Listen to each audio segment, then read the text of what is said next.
नमस्कार, सुप्रभात। कैसे हैं आप लोग? आशा करते हैं बहुत अच्छे होंगे और बेहतरीन तरीके से हर पल अपने लक्ष्य की ओर अग्रसर हो रहे हैं।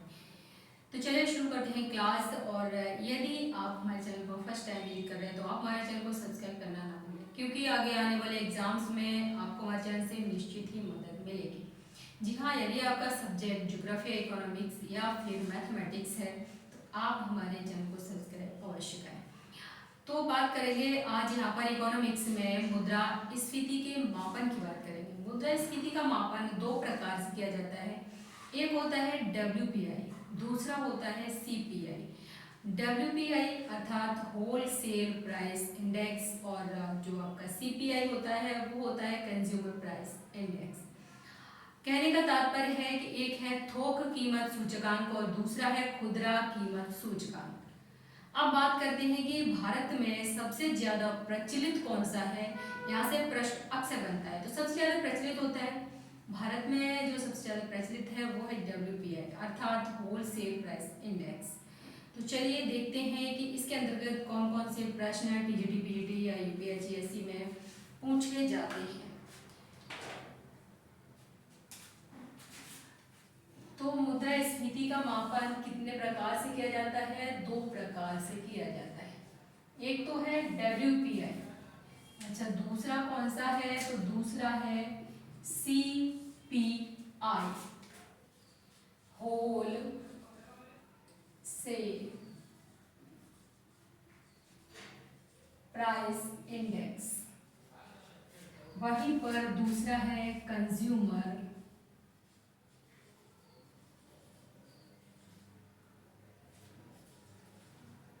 Price index.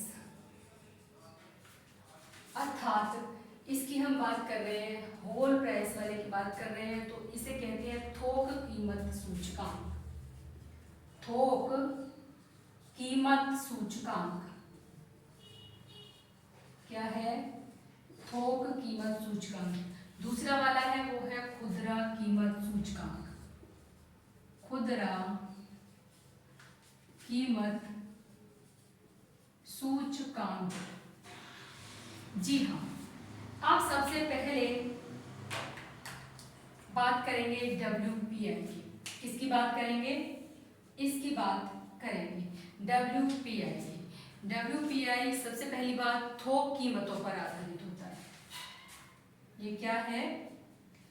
थोक कीमतों पर आधारित होता है।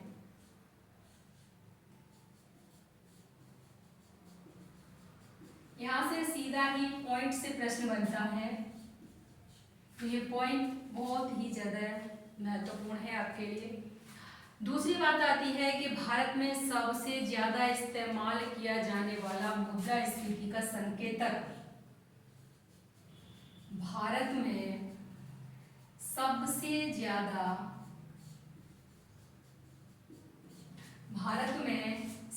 ज्यादा इस्तेमाल किया जाने वाला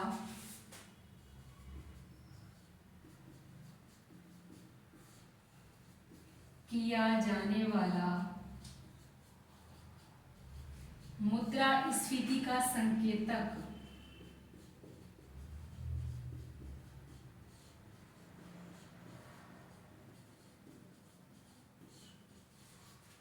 मुद्रास्फीति का संकेतक है। अब बात आती है कि ये किसके अंतर्गत होता है। तो इसे वाणिज्य और उद्योग मंत्रालय के वाणिज्य और उद्योग मंत्रालय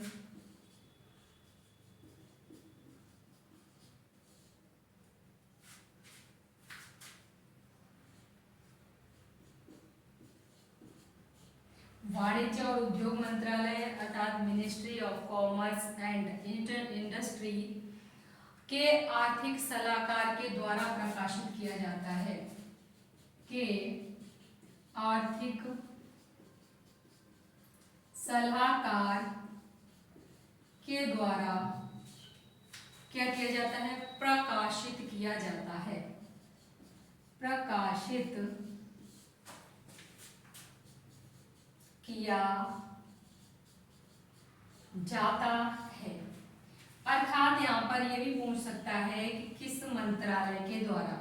तो यहाँ पर है वाणिज्य और उद्योग मंत्रालय के द्वारा इसे प्रकाशित किया जाता है, जो कि उसके आर्थिक सलाहकार हैं उनके द्वारा प्रकाशित किया जाता है।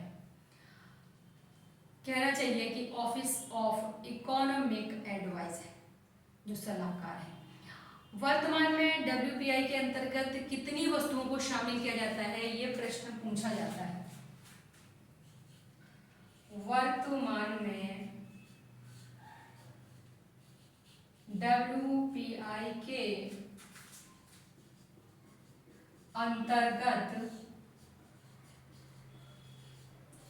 कितनी वस्तुओं को, अर्थात हम यहाँ पर कितनी नहीं लिखेंगे, हम लिखेंगे यहाँ पर 697 वस्तुओं को, 697 वस्तुओं को शामिल किया जाता है, शामिल किया जाता है। हर पॉइंट से यहाँ पर प्रश्न बन जाएगा। नेक्स्ट हम बात करें तो जो WPI है उसमें सेवाओं की कीमतों में जो परिवर्तन है उसको शामिल नहीं किया जाता। जो WPI है उसमें क्या नहीं किया जाता, अब ये देखेंगे। WPI में सेवाओं की कीमतों में परिवर्तन को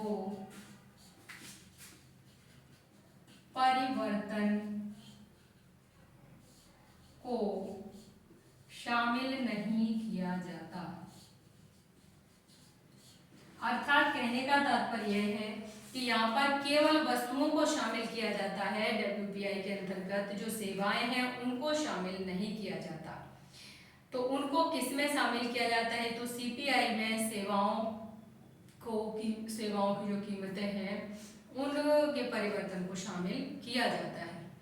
अब यहाँ पर दो बातें हैं आलोचनात्मक कि इसके अंतर्गत अगर कोई भी चीज होती है, कोई भी कार्य होता है तो उसके दो पहलू होते हैं, एक होते हैं सकारात्मक, दूसरे होते हैं नकारात्मक। अर्थात किसी के अंदर गुण है तो दोष तो होंगे ही होंगे। तो अब यहाँ पर बात कर रहे हैं कि आलोचना किस प्रकार से की गई, किसकी, WPI चूंकि थोक कीमतों पर आधारित है, चूंकि थोक कीमतों पर, यहाँ पर आलोचना लिख देंगे, थोक कीमतों पर आधारित है, तो जब उपभोक्ता खुदरा कीमतों से प्रभावित होते हैं, जबकि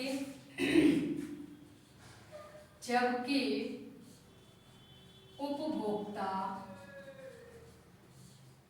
खुदरा कीमतों से प्रभावित होते हैं। इसका कहने का तात्पर्य है कि आलोचना कर रहा है कि यह थोक कीमतों पर आधारित होता है WPI, लेकिन जो उपभोक्ता है वो खुदरा कीमतों से ही प्रभावित होता है। दूसरी बात इन्होंने कहा कि WPI में केवल वस्तुओं की कीमतों में परिवर्तन को मापा जाता है। WPI में केवल वस्तुओं की कीमत में परिवर्तन को मापा जाता है, कीमत में परिवर्तन को मापा जाता है, जबकि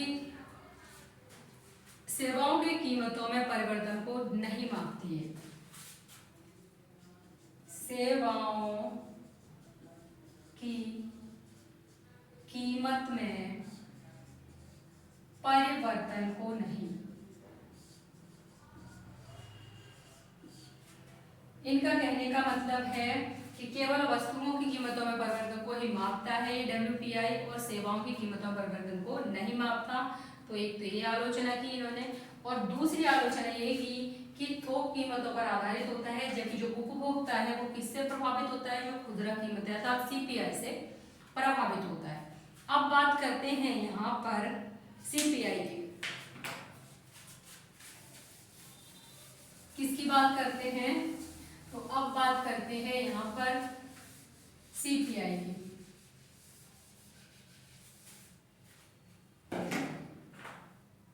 तो सीपीआई क्या है? एक तो ये खुदरा कीमत सूचकांक है। तो सबसे पहली बात खुदरा कीमतों पर आधारित है। सबसे पहला पॉइंट क्या है इसके अंतर्गत? खुदरा कीमतों पर आधारित है।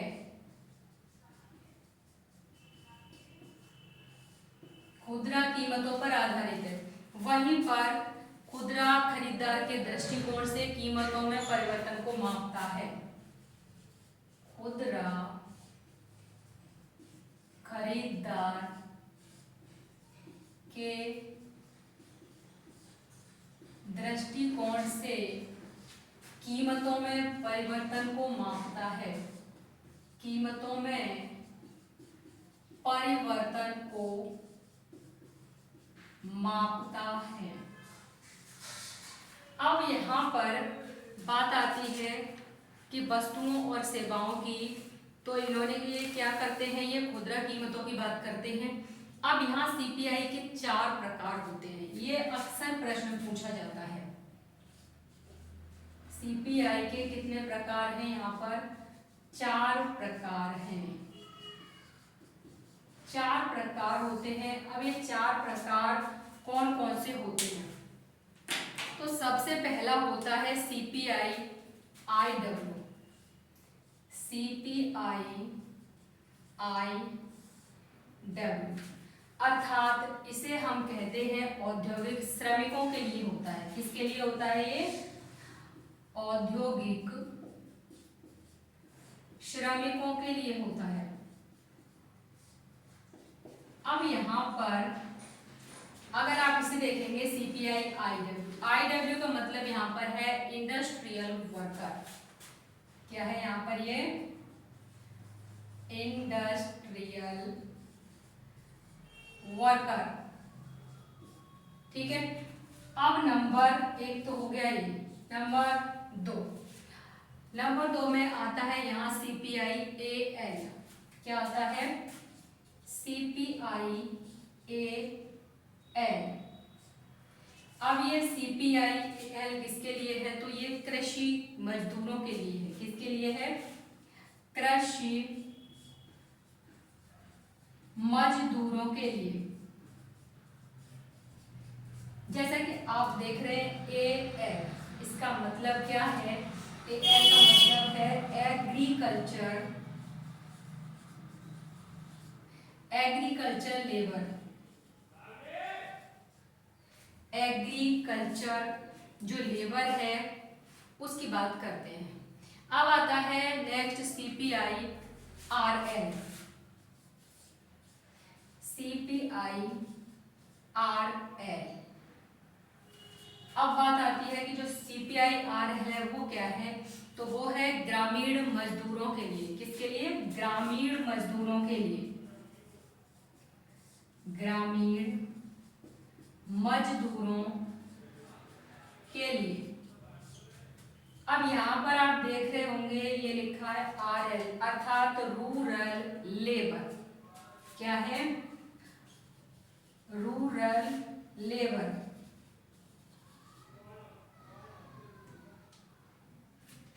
रूरल लेबर की बात यहाँ पर करते हैं।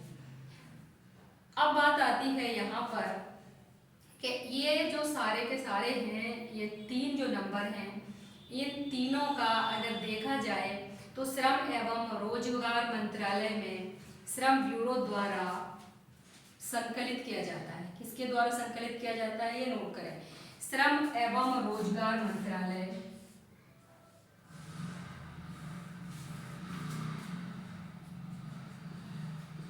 श्रम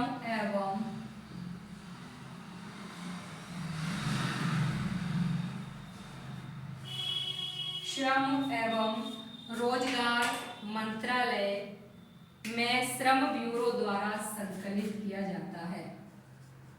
श्रम ब्यूरो द्वारा संकलित किया जाता है।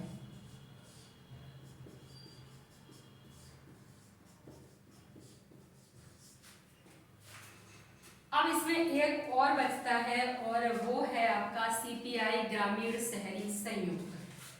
4 नंबर सीपीआई ग्रामीण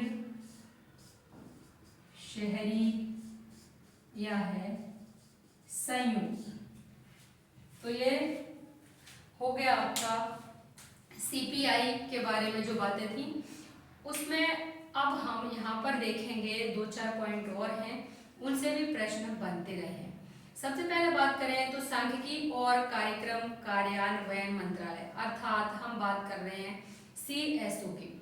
तो सीएसओ के द्वारा संकलित किया जाता है।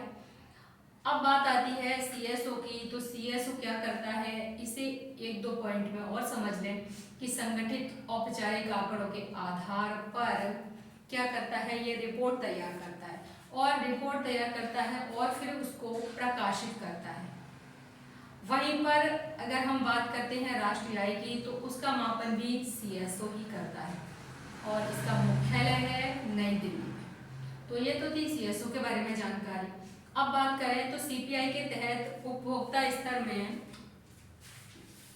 अब सीपीआई से संबंधित कुछ तथ्य हैं उनकी बात कर लें।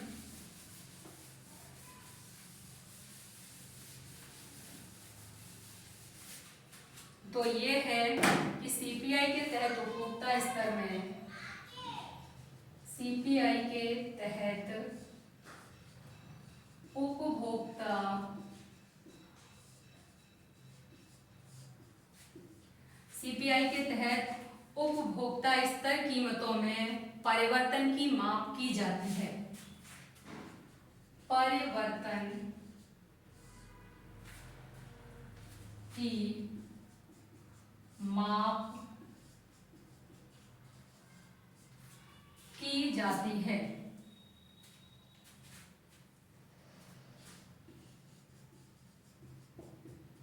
कीमतों में परिवर्तन की माप की जाती है। नेक्स्ट पॉइंट है कि सीपीआई के अंतर्गत वस्तुओं और सेवाओं, यहाँ पर क्या है, दोनों को ही देखा गया है। जो आपका डब्ल्यूपीआई है उसमें केवल वस्तुओं की जो कीमतें हैं उनकी बात की गई है, वस्तुओं कीमतों परिवर्तन की। लेकिन जो सीपीआई है इसमें आपका वस्तुओं और सेवाओं दोनों की कीमतों में जो परिवर्तन है उसे मापा जाता है। तो सीपीआई के अंतर्गत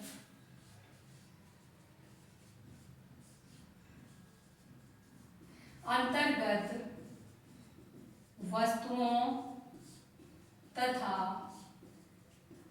सेवाओं की कीमत में परिवर्तन को आंका जाता है, या फिर परिवर्तन को इसमें क्या किया जाता है, मापा जाता है, सम्मिलित किया जाता है। अब बात आती है कि नेक्स्ट और क्या क्या होता है इसमें। तो भारत में कर्मचारियों के महंगाई भत्ते का निर्धारण, भारत में कर्मचारियों के महंगाई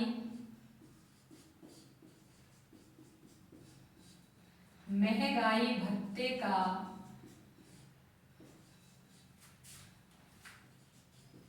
निर्धारण सीपीआई के द्वारा ही होता है। भारत में जो कर्मचारी है, महंगाई भत्ते का जो निर्धारण है वो किसके आधार पर, सीपीआई के आधार पर ही किया जाता है। अप्रैल 2014 में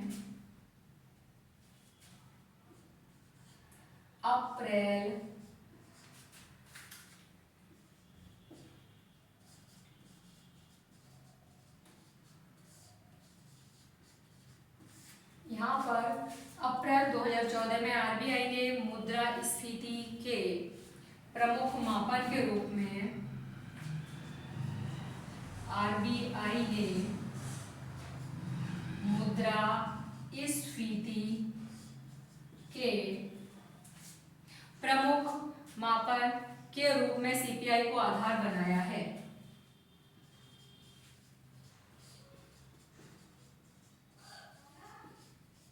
सीपीआई को आधार बनाया है। किसको आधार बनाया है? सीपीआई को आधार बनाया है 2014 में। अब बात आती है कि आधार वर्ष क्या होता है। तो आधार वर्ष एक ऐसा वर्ष होता है जिसमें कि जो वस्तुएं और सेवाएं हैं उनकी कीमतों में ज्यादा उतार चढ़ाव ना हो, उस वर्ष को हम क्या मान लेते हैं? आधार वर्ष, अर्थात संतुलित वर्ष होता है वो, और उसे ही हम आधार वर्ष मान लेते हैं। और इसके आधार पर तुलना करके क्या करते हैं? मुद्रास्फीति का मापन करते हैं। अगर हम बात करें, वर्तमान में एमपीसी का निर्माण किया गया है और एमपीसी के निर्माण के अंतर्गत यहाँ पर ये प्रत्येक 2 महीने में अर्थव्यवस्था में मुद्रा की पूर्ति और तरलता की समीक्षा करता है।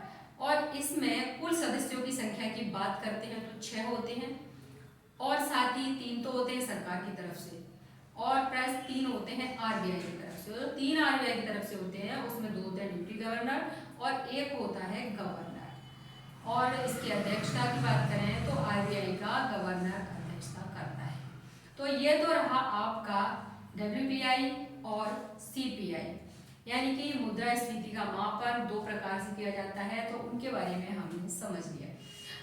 नेक्स्ट बात करेंगे नेक्स्ट टॉपिक के साथ। नेक्स्ट वीडियो होगा हमारा, उसमें नेक्स्ट टॉपिक देखेंगे जो कि इकोनॉमिक्स से रिलेटेड और पीजीटी पीजीटी से रिलेटेड है। तो आज की क्लास में बस इतना ही, मिलते हैं नेक्स्ट क्लास में। तब तक के लिए नमस्कार, धन्यवाद, जय हिंद।